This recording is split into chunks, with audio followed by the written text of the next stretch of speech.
Remember this? War is peace, freedom is slavery, and ignorance is strength. Those were some of the slogans on the outside of the Ministry of Truth in George Orwell's 1984. The purpose of that department was entirely counter to its name, of course. It wasn't supposed to uphold the truth at all. Instead, it trafficked in lies, manipulation, and half-truths, and erased those it didn't like or agree with altogether, and all under the banner of newspeak. Does that sound a bit familiar? Well, if it doesn't, it certainly will soon, because the Biden administration has just opened up one of their own. I'm not kidding. Yes, it is actually happening. The Disinformation Governance Board. Hear me again. The Disinformation Governance Board is beginning its work under the Department of Homeland Security. That means the Biden government has decided it will be the arbiter of truth. They think it's so important to do so, they're putting it under the DHS. You know, the department formed to protect the country against threats like terrorism. Sounds like this should work out just fine for all of us, doesn't it? Now, here's the guy in charge of Homeland Security, Secretary Alejandro Mayorkas, discussing the rollout of this new division. Our Undersecretary for Policy, Rob Silvers, is co-chair with our Principal Deputy General Counsel, Jennifer Daskal, in leading a just recently constituted Misinformation, Disinformation Governance Board. So we're bringing, the goal is to bring the resources of the department together to address this threat.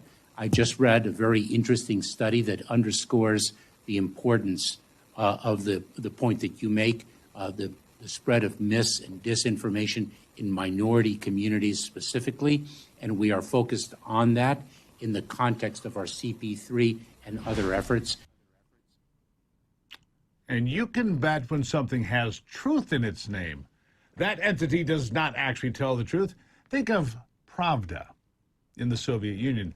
That name itself translates to truth, but it was nothing more than a propaganda arm of the Soviet Union's communist government. But our gutless, selfish, and arrogant ruling class has gone one step further. They can up the ante a little bit, now setting up an arm of government with the sole purpose of attacking misinformation and disinformation. They're not even trying to hide it like the Soviets did. And who wants to bet that the disinformation they combat is anything critical of the administration currently in power, or progressives, or socialists? It's also interesting timing, considering Elon Musk is making Twitter a free speech platform again. And as I said yesterday, our elites, they just can't have that. I mean, honestly, did you really expect them to go quietly into that good night? Of course not. Oh, and here's the official portrait. The official portrait, look at this, of the first director of the Disinformation Governance Board, Nina Jankowicz. Does that image seem just strangely menacing to you? Sure does to me. You'd think the director of the Disinformation Governance Board would be the most honest person in the world, but if you do think that, man, you'd be terribly wrong. Here she is totally denying the Hunter Biden laptop story, the one our government, with the help of social media platforms, news networks, and others, helped to cover up, claiming quite ironically it was Russian, get this, disinformation. Here's what she tweeted. Back on the laptop from hell, apparently Biden notes 50 former NatSec officials and 5 former heads of the CIA that believe the laptop is a Russian influence op. Those were all lies, of course, and she knew that. But she had masters, people telling her, no, demanding what she say. So she said it. Do you see what's happening here? Now she explains this tweet by saying she was just merely live tweeting a 2020 presidential debate, simply stating what the candidates were saying. But then she tweeted this.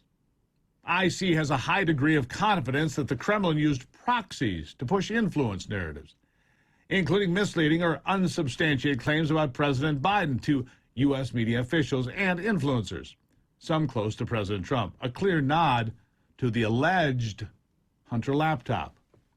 Well, I'd agree. The Kremlin uses proxies, all right. people like her.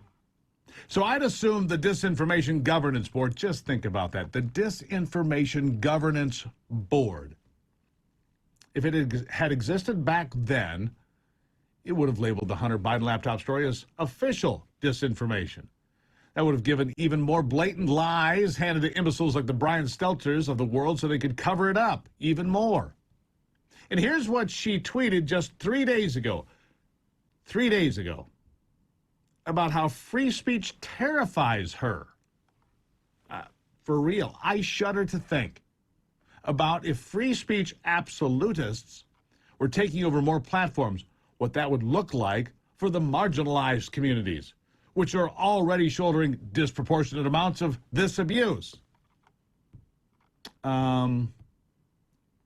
What abuse? I mean, honestly, what the hell is she talking about? What abuse are these marginalized communities shouldering from social media? Somebody, get the clue bus around. She'll need a ride. Yeah, she doesn't strike me as someone who would label the press characterization of Florida's parental rights bill as the Don't Say Gay bill as disinformation. And here's something even worse for you. This is what the President of the United States, senile Joe Biden, said the very same day this new department was introduced. We were talking about on the way over what got me involved in politics. I got involved in politics because I think the greatest sin that anyone can commit is the abuse of power. Oh, the abuse of power. Well, he's certainly not governing like he's worried about abuse of power. In fact, he seems pretty well acquainted with it. And frankly, quite comfortable. And the money, too. But we can't talk about that. It would be under the governance of the Disinformation Bureau or the Truth Ministry or whatever the heck they're calling it. And during the same speech, here's something else that Joe Biden had to say. Listen. You've heard me say it many times about our children, but it's true.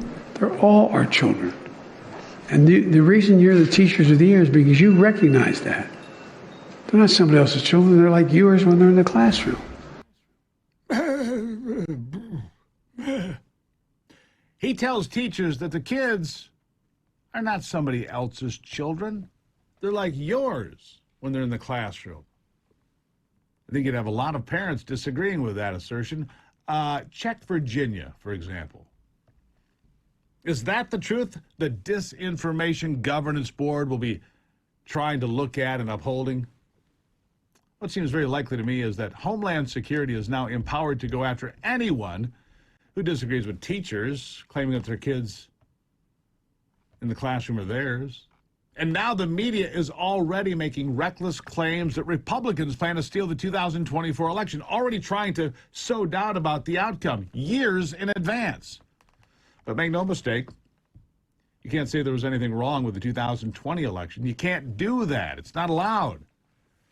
And the media is now suddenly concerned with the lack of social media regulation, too. With the Washington Post tweeting this out. Washington's hands are largely tied as the world's richest person acquires an influential social network, an impact of the regulatory void around social media companies. Cue up the doomsday music. Dun, dun, dun. I wonder if this new disinformation arm will have anything to say about that. Make no mistake, my friends, we are in uncharted waters, and that's okay. We as a country, we as a people have come through choppy storms and rough water before, and we will again.